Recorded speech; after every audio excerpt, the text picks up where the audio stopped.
এই হলো আমাদের ধনাঢ্যের মধ্যে পড়া গ্রামের রাস্তা। ভালো রাস্তা কেটে বালু ফেলাইয়া থুয়ে গেছে। এটা হলো আমাদের রাস্তা, চরের রাস্তার চেয়ে খারাপ হয়ে গেছে।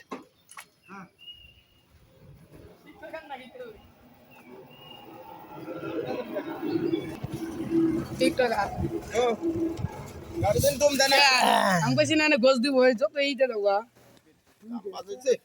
তুই একটা সিলেক্ট করছে